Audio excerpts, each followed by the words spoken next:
बीज निफ्टी बीज लो आप, जूनियर मत लो बिकॉज जूनियर वॉलेटाइल ज़्यादा रहेगा, आईटी बहुत वॉलेटाइल रहेगा। तो निफ्टी बीज सबसे बढ़िया होगा अगर आपको न्यू इन्वेस्टर और आपको ज़्यादा स्ट्रेस नहीं लेना है। तो 50 के 50 शेयर मिलेंगे, ले दे के आपको नॉर्मलाइज रेट ऑफ रिटर्न आएगा, आउट परफॉर्म करने की जरूरत नहीं है आपको ज़्यादा उसमें, बिकॉज आप खुद ही निफ्टी खरीद के बैठे हो। और उसमें जस्ट ट्रैकिंग एरर देखना है कि आपने जिसका निफ्टी बीज लिया है उसका ट्रैकिंग एरर नहीं होना चाहिए, क्योंकि ट्रैकिंग एरर होगा तो काफ़ी पैसा वहाँ चला जाता है। So DMart trailing 12 month sales growth is 39%, profit growth is 59%, but ROC is 15.8. Why ROC is so less?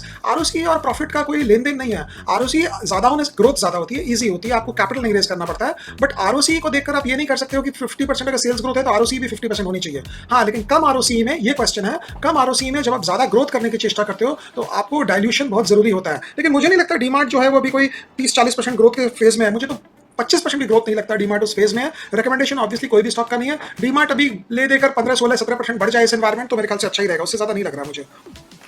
JTO OFC कह रहे हैं sir, Ram Ram, Vineet here from Leh Ladakh, having a simple question that for 10,000 for monthly, which index fund SIP will give best CAGR return for 15-20 years? Nifty next or any other?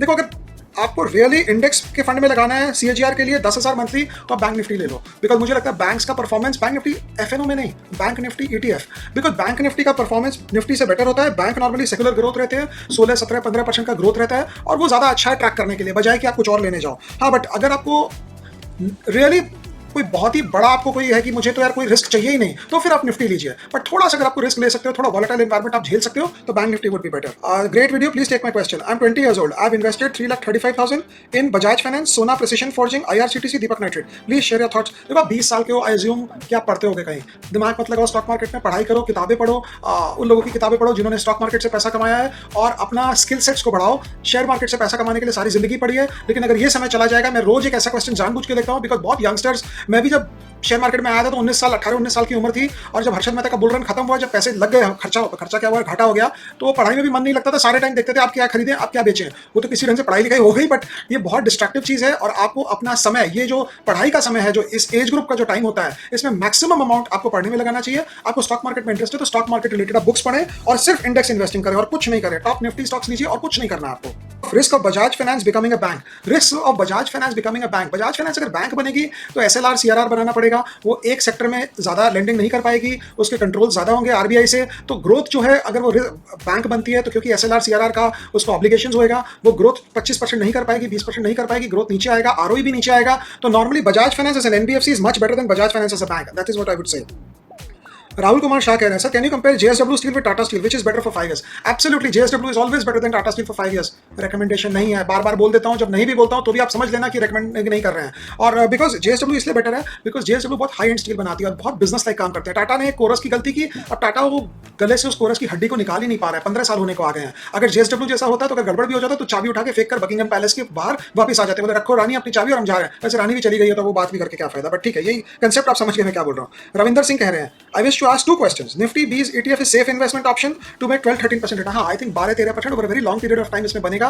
Forward looking statement नहीं है, और क्यों नहीं है, क्योंकि मैं बोल रहा हूँ कि निफ्टी का अंडरलाइंग EPS ग्रोथ 12-13% आना चाहिए, तो वो आप एज्यूम कर सकते हो। Given the popularity and liquidity of Nifty bees, is it wise to invest in Nippon India AMC stock also? नहीं, जरूरी है कि निफ्टी अच्छा करेगा तो एक स्पेसिफिक म्यूचुअल फंड या एक स्पेसिफिक फंड हाउस अच्छा करेगा। अगर आपको निफ्टी का प्ले करना है तो सीधा NSE का IPO आएगा, उसमें NSE ले लो, खत्म हो गई बात। मतलब कोई भी ट्रेड करे, निफ्टी करे, नॉन निफ्टी करे, बैंक निफ्टी करे, ETF करे, मार्जिन करे, FNO करे, NSE तो NSE रहेगी ना वहाँ पे। तो oldest living animal in India would be NSE, जो मुझे लगता है। तो आप एक्सचेंज फंड हाउसेस से बचाए, आप सीधा एक्सचेंज को ही खरीद लो, अंडरलाइन प्लेटफॉर्म जहां पे ट्रेडिंग होगा।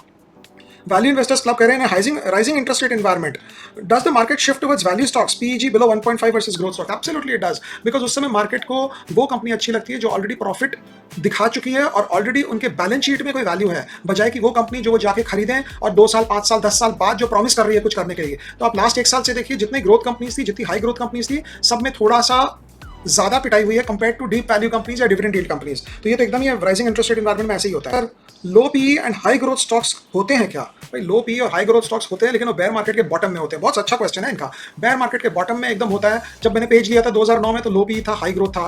पैंटालून रिटेल 2002-2003 में लो पीई था, हाई ग्रोथ था। भारतीय आया था तो वो लो पीई नहीं था, भारतीय तो लॉस मेकिंग थी, बट होते हैं। लेकिन उस समय क्या होता है, जो हाई ग्रोथ कंपनीज अगर 15 के पीई में बिक रही है तो नॉर्मल कंपनीज 5 के पीई में बिक रहा है। मैं आपको बताता हूं 2009 में टाइटन शायद 15-16 के पीई में था, लेकिन उस समय थर्मैक्स, वोल्टाइम, भारत बिजली, ये सब टाइप कंपनी 5 और 4 के पीई में थी। तो वो लो पी रिलेटिव है कंसेप्ट, इसके हिसाब से लो है, लेकिन बाकी सब और लोअर हो गए हैं। तो कोई एब्सोल्यूट आपको कोई बार्गेन नजर नहीं आता है सब स्टॉक्स में, अगर आप वैसे देखेंगे तो।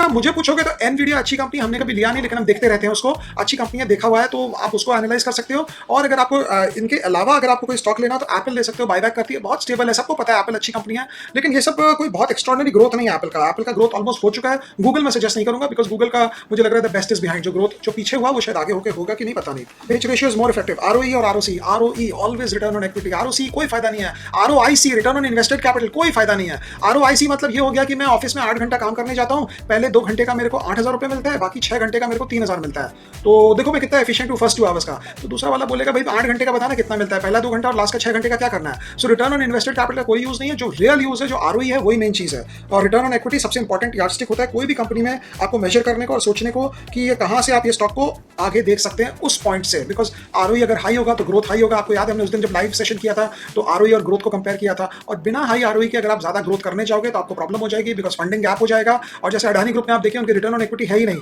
लेकिन फिर भी वो ज्यादा ग्रोथ करने गए। जब वो बिना रिटर्न ऑन इक्विटी के आप ज्यादा ग्रोथ करने चाहते हो तो ऑब्वियसली फंडिंग गैप होता है, और हर वक्त मार्केट आपके कंड्यूसिव नहीं होता है कि आप जब भी जाएं और पैसा रेज कर लें, डेट से रेज करें, इक्विटी से रेज करें। तो अगर पैसा आप रेज नहीं कर पाओगे, आपका ग्रोथ ज्यादा है, आपका आरओई कम है, तो obviously you run the risk of लेंगे। जब यूएस बॉन्ड मार्केट की बात क्यों कर रहे हैं, हम अपनी बात क्यों नहीं कर रहे हैं? बिकॉज हमारा मार्केट जो है वो यूएस को फॉलो करता है। हमारा आरबीआई हो या हमारा ओवरऑल सेटअप जो है, जो हमारी इकोनॉमिक पॉलिसीज भी है, जो इंटरनेशनली मैक्रो इकोनॉमिक्स के साथ जो लिंक रहती है, वो सब हम फेडरल रिजर्व के साथ टैली करने की चेष्टा करते हैं। नेक्स्ट क्वेश्चन आ रहा है आराधना श्रीवास्तव का। Sir you said Tata Elxsi is a very good company but इसमें book value is more than P stock price, please tell. तो book value more than P, P और बुक वैल्यू का एब्सोल्यूट में कोई सेंस नहीं। P is a ratio, market price by EPS, book value is a number, so book value can be more than P, उसमें कोई problem ही नहीं है। Book value more then price अगर होता है तो हम बोलते हैं बहुत ही डीप वैल्यू है, लेकिन दूसरी कहानी है, कई बार क्या होता है book value more then price of stock होता है। मतलब आपने कोई चीज खरीदी है 2 लाख रुपए में, आज उसकी कीमत है 10,000 रुपया, तो आपका बुक वैल्यू कितना होगा?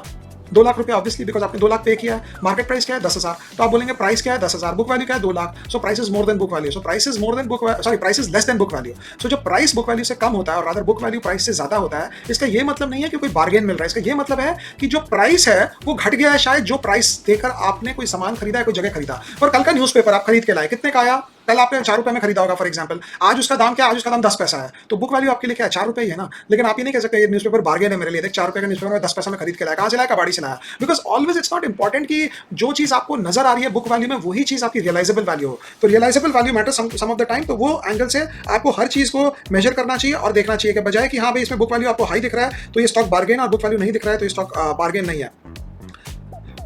रश्मि पडियार बोल रहे हैं, नमस्ते Basant ji, what is your view on insurance sector in India specially after the change in regulation of tax free nature? देखो अगर 5 से 8 साल का व्यू है जो इनका है तो मुझे लगता नहीं है कोई प्रॉब्लम है इंश्योरेंस सेक्टर में। अगर आपका व्यू छोटा व्यू है 1 साल, 1.5 साल, 6 महीना, तो ये ओवरऑल मार्केट का जो हेडविंड है इसके ऊपर बना रहेगा। बट अगर 5, 7, 8 साल का व्यू होता है तो हर चीज चेंज होती है, मार्केट आगे बढ़ता है, people get on with it and उतना प्रॉब्लम नहीं होता है। उस हिसाब से आपको इसको एनालाइज करना चाहिए।